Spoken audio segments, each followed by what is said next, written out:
Boa noite a todos, meus queridos irmãos. Mais uma vez, nós estamos aqui, não é, com uma exposição pública, não é? Uma live aqui. Hoje, nosso irmão Bruno Godinho, que é lá da Eterno Crescente, não é, Bruno? De Porto Alegre. O Bruno, ele está lançando este ano 2 livros. O Crucificado, não é? Que fala um pouco da época do Cristo ali, não é, Bruno? Isso mesmo. E o Humano Ser, né, que fala aí do comportamento humano, né, abordando diversos aspectos e aspectos do comportamento humano, né, como diz como eu já falei, e questões psicológicas, né, conflitos existenciais, etc. Não é? Queres complementar um pouco mais a respeito das informações, Bruno? Perfeito, mas é isso mesmo. Você resumiu, Sandro, a obra O Crucificado, contextualizando a época de Jesus, é uma obra histórica evangélica, e onde são abordados assuntos de várias ordem, inusitados ainda, inclusive nas literaturas espíritas. E essa obra, O Humano Ser, que faz um apanhado também de como surgiram os estudos psíquicos, e aí a gente trabalha os corpos que fazem parte da nossa evolução, principalmente os corpos trabalhados dentro do espiritismo, que é o corpo físico, o perispírito e o próprio espírito, que somos nós, mas a gente também trabalha outros corpos. A gente aborda o pensamento humano, algumas enfermidades mentais, como o autismo, a esquizofrenia, a loucura, a obsessão, e assim, a intuição, o medo e a mente, e assim a gente discorre dentro da psique humana nessa obra chamada O Humano Ser. Perfeito. E antes de nós começarmos a exposição do Bruno, né, que vai falar de uma época de transformação que a gente está vivendo, não é? A oportunidade que a gente tem de nos renovar, a transição planetária, não é? Mas antes de passar ao Bruno, nós vamos lembrar um outro item muito importante. Muitas casas espíritas estão fechadas neste momento, mas nós recebemos sim as energias superiores do alto. Lá na Gênesis capítulo 14, os nossos irmãos da espiritualidade, já comentado por Kardec, não é? Nos ensina que o pensamento e a vontade são tudo, não é? Para que nós consigamos movimentar as energias espirituais, os fluidos. Então, pensamento é vida. Então, nesses momentos como este aqui agora, não é, de reflexão, de interiorização, não é, nós conseguimos conectar com o alto e receber do mundo espiritual as bênçãos, os fluidos, né, as energias que nos fazem tão bem. Então, nós não estamos abandonados, não. Né? E no Evangelho no Lar também é um momento em que nós nos conectamos à espiritualidade maior e podemos receber esses fluidos, essas energias. E vamos fazer a nossa prece, não é? Convido os irmãos, neste momento, para elevar o pensamento ao Cristo, pensando firmemente no Mestre Jesus, no seu esplendor, na sua brandura, e vamos dizer: Senhor, aqui estamos mais uma vez para estudarmos, para refletirmos a respeito dos seus ensinamentos e dos ensinamentos da doutrina espírita. Pedimos a Deus nosso Pai permissão, a Jesus Cristo e aos mentores da espiritualidade permissão para iniciar mais essa atividade de exposição pública doutrinária. Obrigado, Senhor, que assim seja. Então, como eu já havia apresentado, né, nosso irmão Bruno Godinho, aqui de Porto Alegre, da Eterno Crescente, não é? Que vai tecer alguns comentários para nós a respeito dessa época em que estamos vivendo, não é? Então eu passo a palavra ao Bruno, que vai falar sobre os tempos de renovação. Bom trabalho a todos, não é? Que as bênçãos do alto estejam com todos nós. À vontade, Bruno.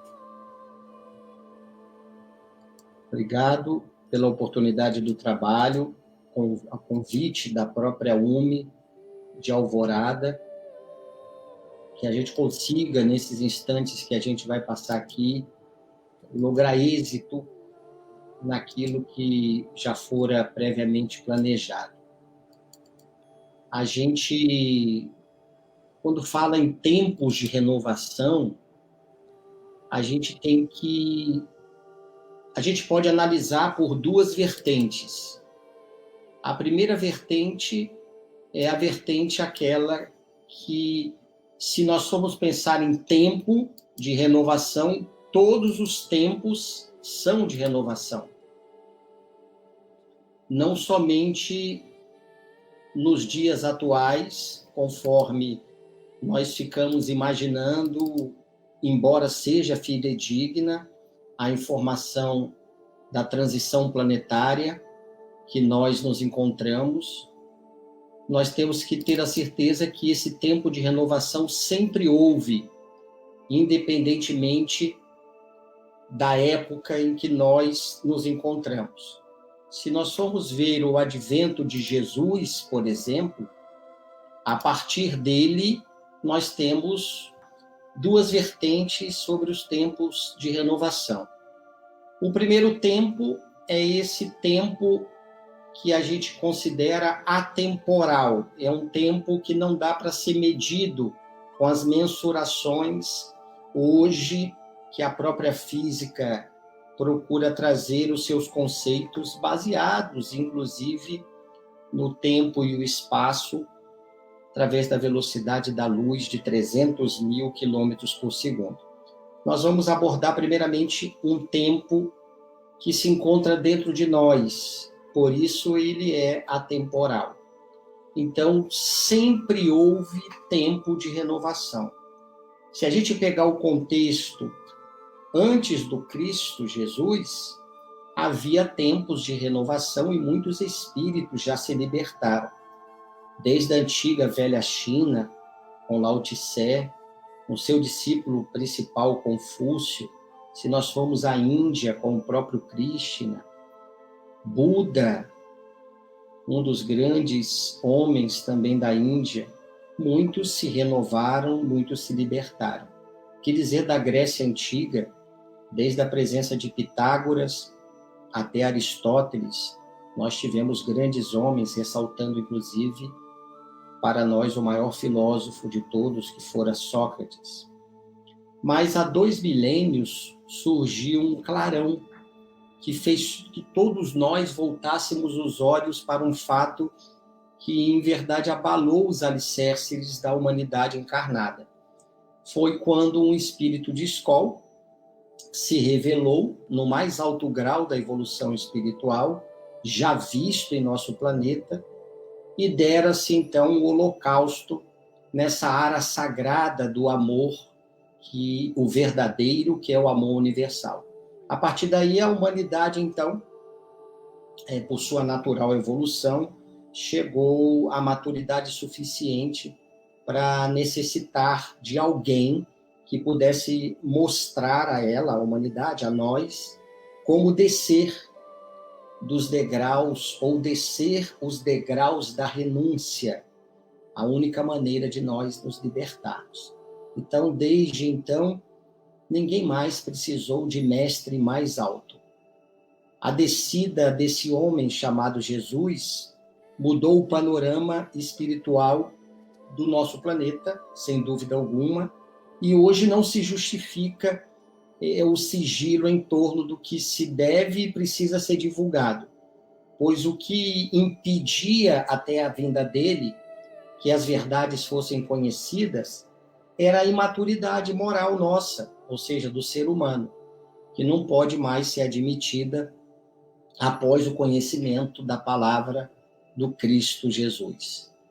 Então, apesar de milhares de criaturas no Ocidente, aproximadamente 1 bilhão de cristãos, verem Jesus o modelo e guia a ser seguido, se nós examinarmos o que tem acontecido após o seu advento sacrificial, nós vamos perceber com bastante pesar que, afora os esforços heróicos dos seus discípulos fiéis, os 12, os 72, os 500, e o holocausto, né, de todos os cristãos que no circo dos martírios em Roma deram a sua vida, essa gradual maturação espiritual que tanto nós pregamos e tanto nós afirmamos, tem deixado muito a desejar. Em verdade, o que existe hoje, sim, é uma imaturidade. Porque ante essa grande soma de iniquidades, de atitudes equivocadas dentro das leis divinas, que a humanidade tem praticado, isso tudo tem acontecido mesmo à sombra amiga do Evangelho Redentor que Jesus nos deixou. E olha que os evangelistas, os 4, Mateus, Marcos, Lucas e João, não escreveu tudo aquilo que ele falou. Mas se nós seguíssemos pelo menos uma quinta parte disto, nós estaríamos, sem dúvida alguma, já libertos. Então, não existe hoje mais tempo para ser desperdiçado quando se fala em viver o evangelho do crucificado. Aos que acham o contrário, e a gente respeita os que pensam o contrário, a gente relembra Paulo de Tarso, o grande apóstolo dos gentios, que já nos advertira na sua epístola aos Romanos, lá no capítulo 13, ele traz nos versículos 11 e 12 que pedimos para nos expressar com as nossas emoções, quando ele, desde então, convida-nos, dizendo-nos que o tempo é de renovação, e olha que isso foi há praticamente 2000 anos atrás. Paulo, então, escreve aos Romanos, já é a hora de nós nos levantarmos do sono, porque a noite já passou, e o dia vem chegando.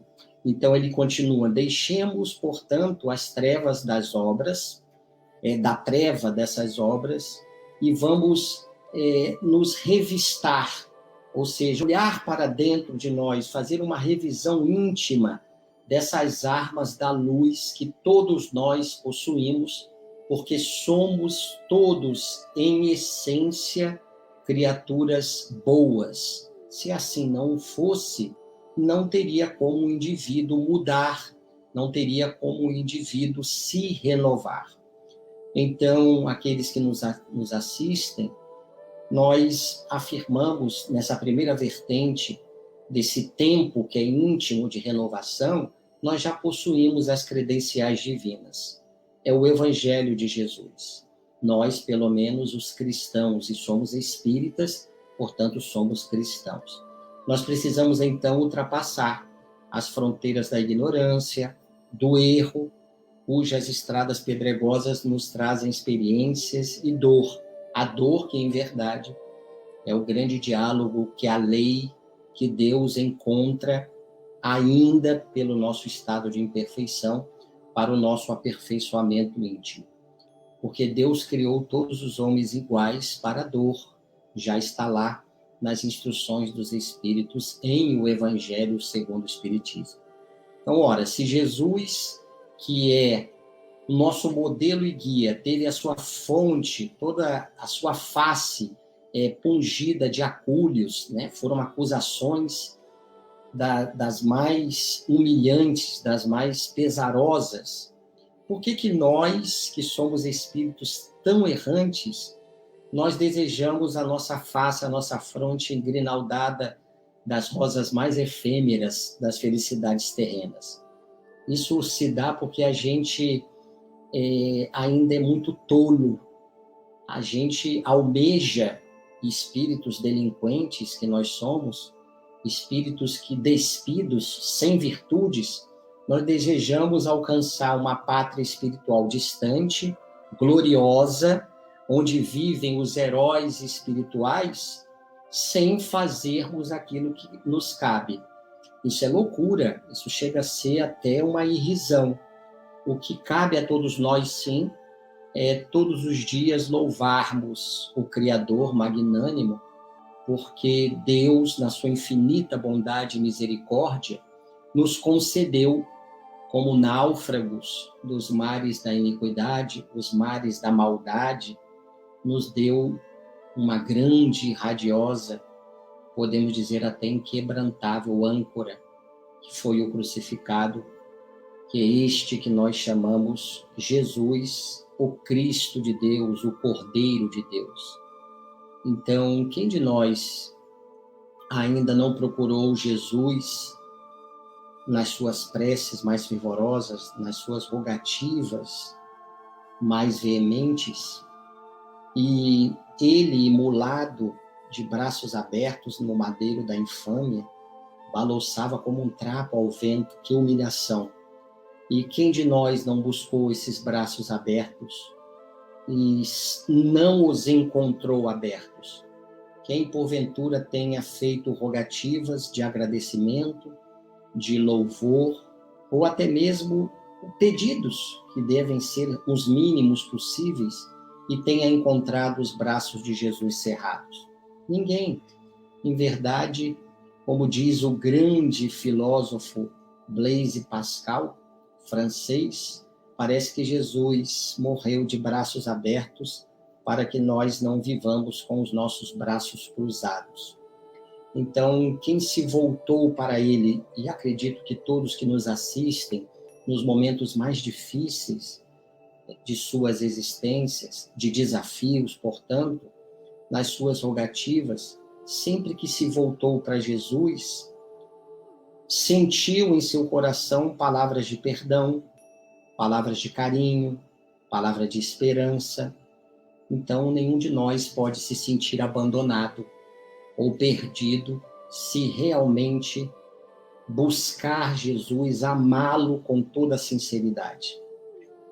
Então, Jesus, conforme João registrou no seu evangelho, é o caminho, é a verdade, é a vida, e ninguém vai ao Pai, como diz ele, senão através dele mesmo. Jesus é o caminho porque a sua moral é o que nós temos de maior relevância, e essa moral que ele pregou, preconizou, ele viveu-a. Então, ele realmente é o caminho. Podemos dizer que Jesus é a verdade, porque ele termina sendo o órgão direto de Deus. Tanto é que ele chamava Deus de Pai, pela própria intimidade que possuía, pelo seu estado de evolução.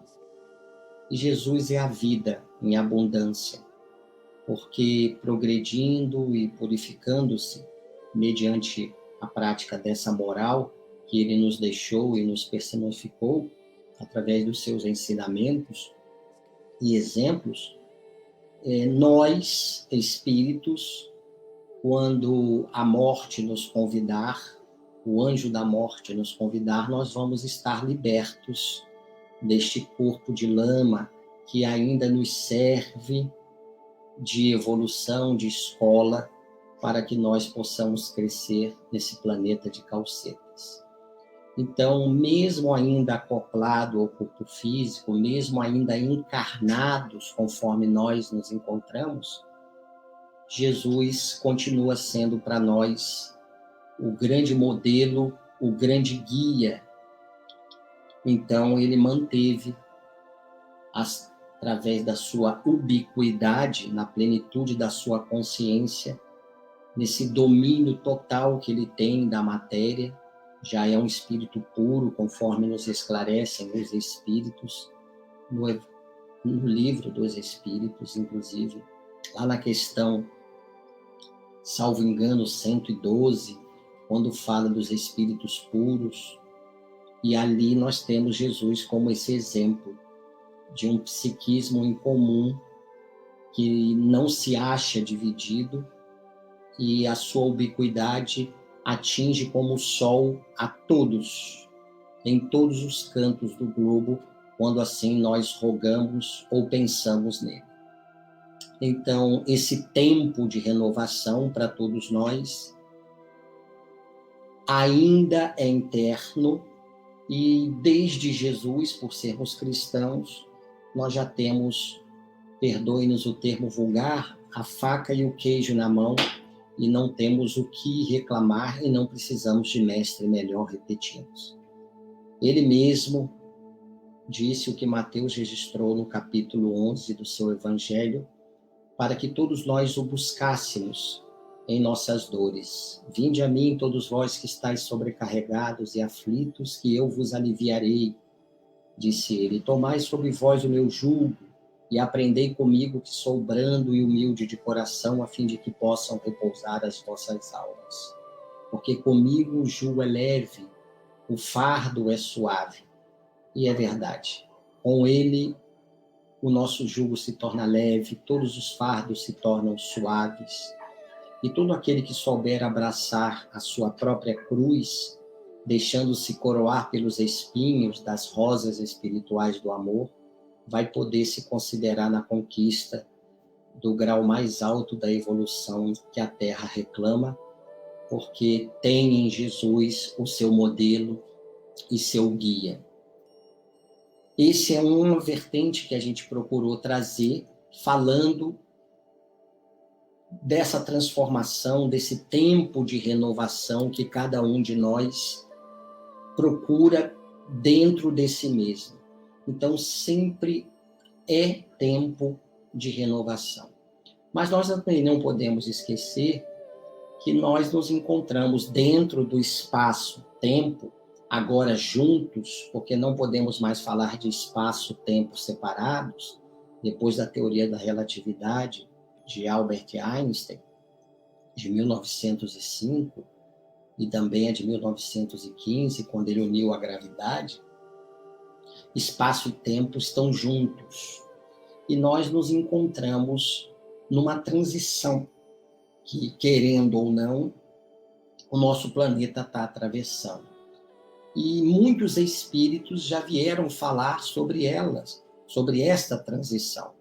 Nós temos um exemplo na revista, salvo engano, na Revista Espírita de 1864, lá de outubro, nós temos uma informação trazida pelo grande espírito que foi Franz Anton Mesmer, o pai do magnetismo, e ele nos traz, claro, desencarnado, já tinha cumprido a sua missão. Sem Franz Anton Mesmer, o espiritismo não poderia ser codificado, porque as leis do magnetismo que ele desvelou vêm explicar todos os fenômenos espíritas que nós conhecemos.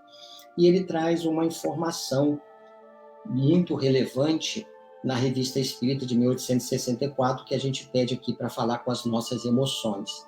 Franz Anton Mesmer diz mais ou menos assim: falar-vos-ei, e ele, através de um médium dentro da Sociedade Parisiense de Estudos Espíritas, cujo presidente era Allan Kardec. Então, era uma noite, e o médium, salvo engano, chamava-se Delany, e essas reuniões mediúnicas aconteciam à noite.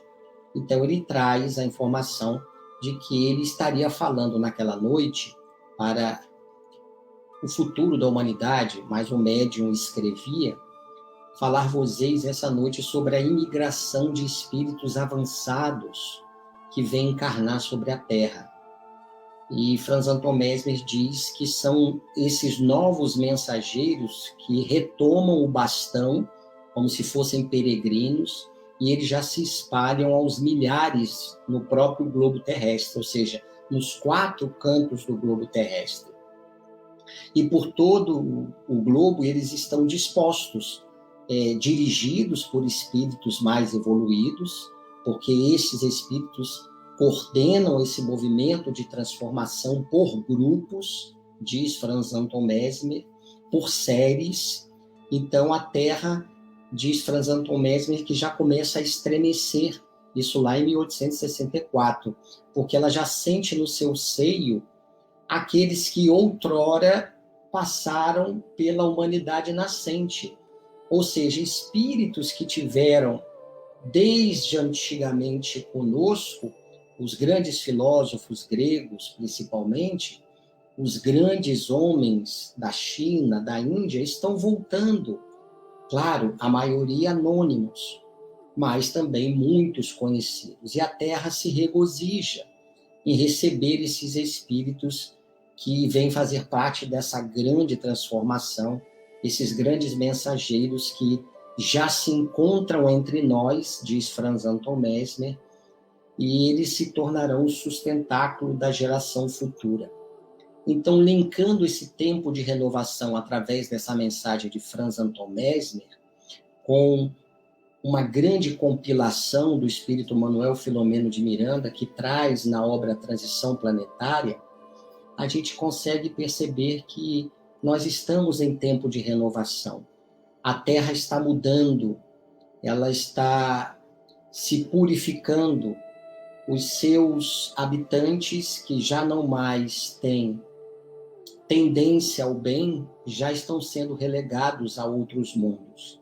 E nós estamos recebendo na Terra grupos de espíritos que fazem parte das Pleiades.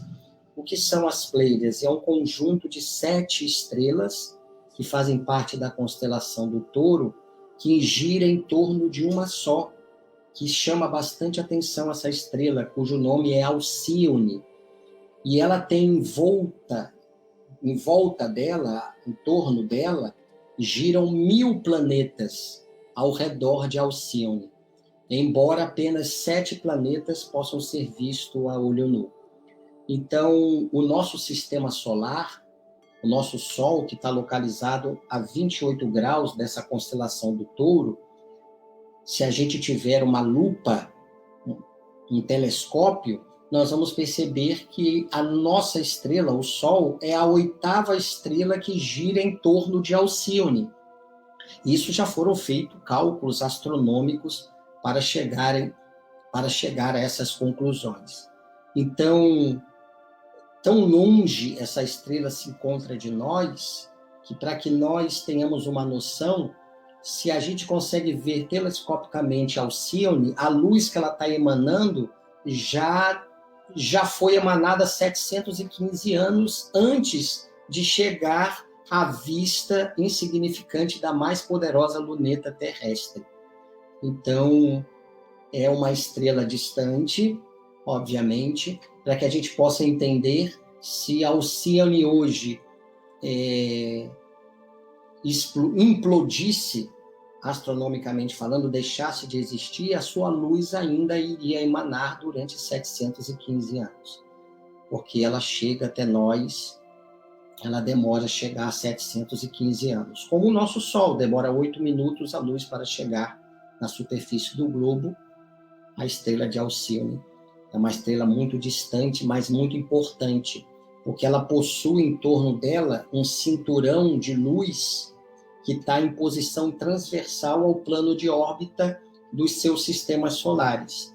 Então, a cada 10.000 anos, o sistema solar, o nosso sistema solar, ele penetra nesse anel de fótons, nesse anel de luz da estrela de Alcíone, e fica dentro desse anel de luz por 2.000 anos, ficando bem próximo da estrela de Alcíone.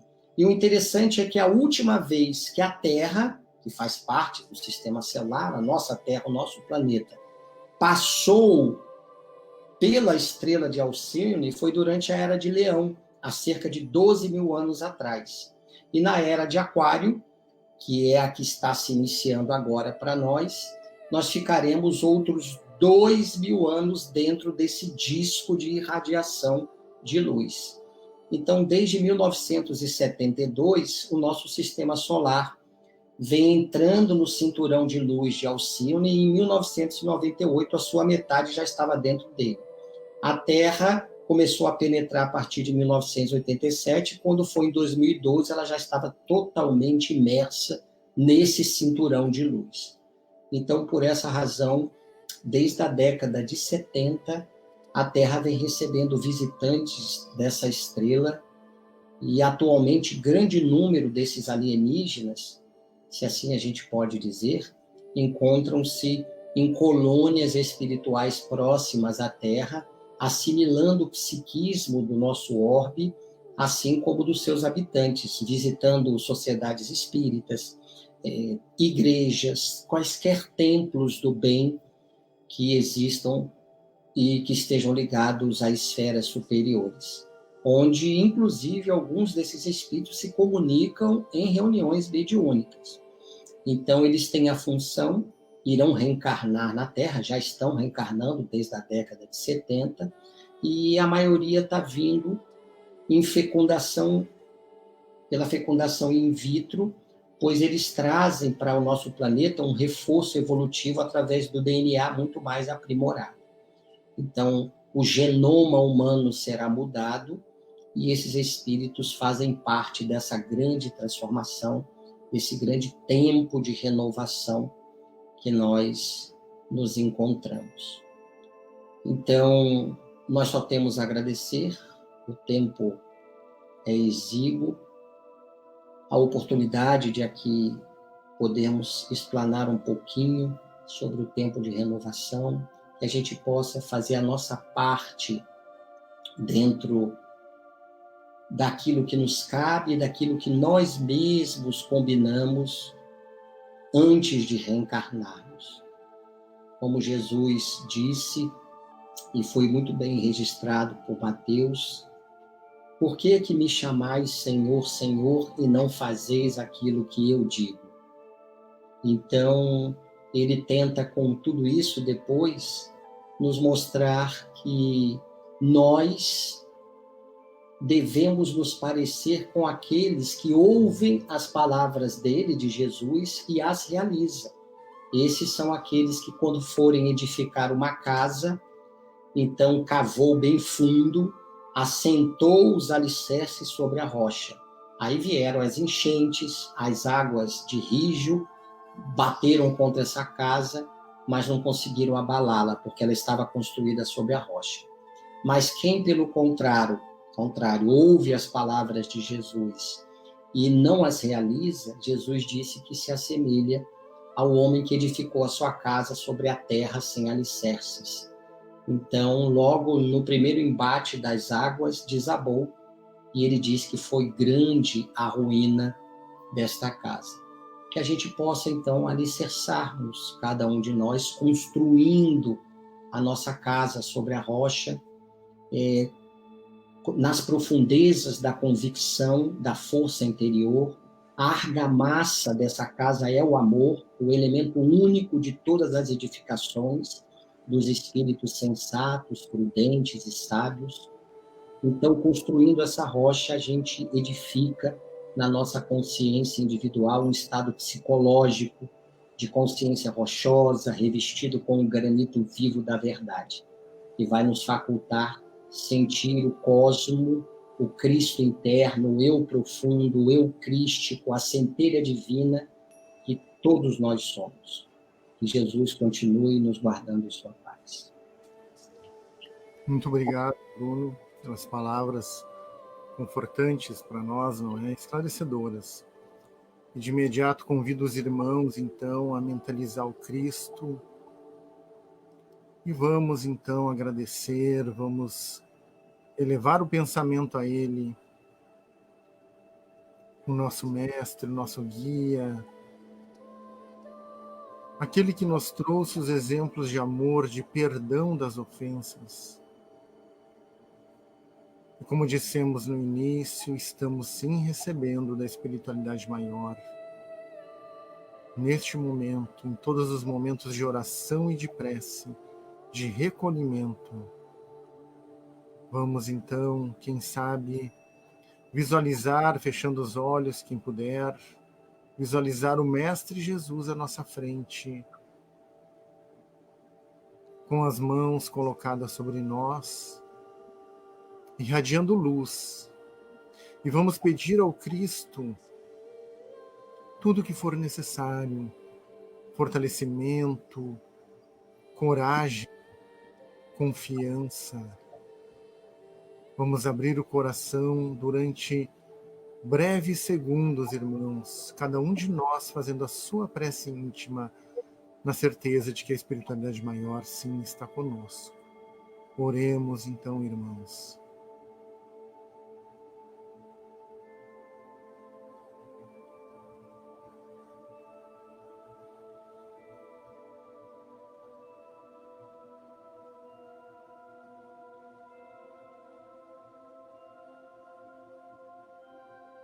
Então desce sobre nós neste momento, todos nós, os fluidos regeneradores, fortalecedores, que vêm das esferas superiores. Obrigado, Senhor, por esta luz, pelos teus ensinamentos, Senhor, pelo seu evangelho. E vamos, irmãos, pedir pelos nossos entes queridos, nossos familiares, que eles sejam envolvidos nessa mesma luz. Vamos, talvez, mentalizar o nosso lar e essa luz descendo sobre cada casa, iluminando o Mestre Jesus, envolvendo num abraço fraternal os nossos familiares, fortalecendo a cada um deles, e se porventura algum deles estiver num leito de dor, pela enfermidade, que possa ter então, sentir a presença do Mestre e amigo Jesus, a fortalecer, Senhor, a cada um dos nossos familiares, o nosso lar, os nossos aposentos. Obrigado, Jesus, pelo teu amparo. E pedimos ainda pelo planeta Terra, que nesse momento de transformação, que possamos ter paz nas ruas, fraternidade, calmaria nas manifestações, que elas sejam pacíficas, Senhor. Como o Senhor mesmo nos ensinou, como Mahatma Gandhi nos ensinou, a manifestação pacífica das boas vibrações. Pedimos a Deus pelos governantes, pelos que têm a missão de cuidar das massas, que eles sejam envolvidos pelos seus guias protetores, para que tenham misericórdia, humildade e amor. E todos nós também, Senhor, possamos ter no coração o perdão das ofensas, perdoar como o Senhor nos ensinou no diálogo com Pedro, o apóstolo. E agradecemos a Deus por tudo e por tanto, pela sua grandiosidade, pela beleza do universo, pela nossa encarnação, pelo planeta Terra, pela vida na Terra e até pelas dificuldades redentoras que nos fazem evoluir. Muito obrigado, Senhor da vida, pelo teu amor, pela tua luz, Senhor, que assim seja. Muito obrigado, irmãos, que todos possam ter uma boa semana de força, de coragem, de fé, sempre em sintonia com o Mestre Jesus. Todos nós precisamos dele. Muito obrigado, fiquem com Deus.